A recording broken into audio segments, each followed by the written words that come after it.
matin, elle a eu une phrase un petit peu curieuse, elle qui est toujours très prudente quand il s'agit d'évoquer sa candidature. On l'interrogeait sur un aspect du projet, elle nous a pas dit, elle nous a dit ça je vous le dirai, non pas si je suis candidate, mais elle nous a dit je vous le dirai quand je serai candidate. Ah, très bien, donc il faut avertir Dominique Strauss-Kahn, puisqu'ils sont dans un pacte.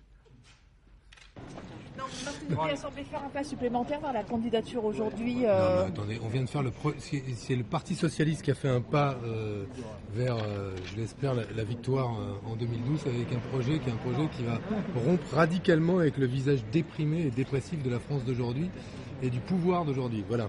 Martine Aubry, ce matin, vous avez indiqué. On parle d'une candidature. Peut-être sur le ton de l'humour, vous avez dit quand je serai candidate, si je le suis. Oui, vous m'avez demandé, c'est exact, vous m'avez demandé. Et la jeunesse, est-ce que quand vous serez candidate, est-ce que ça sera une priorité? J'ai dit je vous le dirai quand je serai candidate, si je le suis. Vous savez, Est-ce que c'est un lapsus? Réécoutez la bande. Non, c'est pas un lapsus. Vous savez, vous ne m'aurez pas comme ça. Hein. Et vous en avez envie? Le projet des socialistes, c'est un cadre cohérent, sérieux, qui fournit la base pour une campagne présidentielle. Et donc le candidat, il aura vocation à d'abord s'engager par rapport à ce projet et puis d'apporter ses compléments, son ordre de priorité et surtout son thème, le thème majeur de la campagne présidentielle. Donc moi je trouve que le travail qui a été engagé, qui va forcément nous concerner tous, nous permettra d'avoir la base à partir de laquelle nous pourrons partir en campagne, la primaire, et puis surtout après la campagne présidentielle. Est-ce que vous vous retrouvez dans ce projet? J'y retrouve beaucoup de mes propositions, de mes priorités, la jeunesse, la réforme fiscale, le pacte productif. Et c'est bien qu'il en soit ainsi. Et en même temps, je pense que d'autres y ont apporté aussi leur propre contribution. Je ne suis pas là pour dire que ce projet me ressemble. Il ressemble au Parti socialiste. Vous êtes en total accord avec ce projet? Écoutez, vous ne trouverez pas de socialistes aujourd'hui, à mon avis, ou très marginalement, qui s'opposent à ce qui nous est présenté, puisque ça a été une élaboration collective, chacun y a participé. Nous sommes heureux d'avoir pu faire le point sur un certain nombre de sujets, et la crédibilité de ce projet est, je crois, très forte. Hein.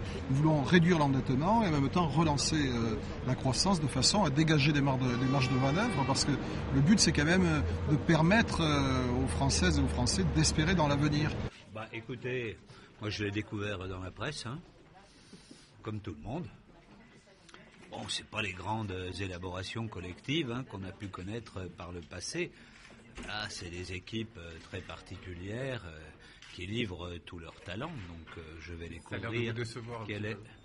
j'aurais aimé quelque chose. Le projet du PS, quand même, c'est pas rien. Vous voyez, j'étais dans un débat hier avec un certain nombre de gens qui n'appartiennent pas au PS, organisé par Marianne. Ils disaient on voudrait un PS ouvert, qui parle avec les autres partis, qui discute avec eux, qui élabore les projets avec la société. Là, si on se met à 20 pour faire un projet, évidemment, c'est un peu limité. Le projet inspiration pour les candidats, davantage que le projet obligation pour un candidat, le projet qui n'empêche personne, le projet qui peut servir à tous, un projet ambitieux et crédible. Je crois que l'équation est remplie. Voilà, c'est ce qu'il convenait de faire. C'est un cadre ou un socle? Moi, j'utilise le terme de socle, mais on peut aussi utiliser celui de cadre, ne soyons pas dans la sémantique. Je crois en tout cas que nous avons là toute une série d'idées, une démarche, une dynamique, un processus de remise en route de la France dont nous avions besoin, qui a à la fois cette volonté de transformation sociale est nécessaire, cette volonté de remise en route de la machine économique indispensable, cette volonté républicaine retrouvée. C'est ce changement-là que les Français attendent de la gauche. Après, voilà, parmi les mesures, on peut encore peaufiner, choisir, privilégier. Et encore une fois, c'est un texte qui nous aidera tous et qui n'empêche personne.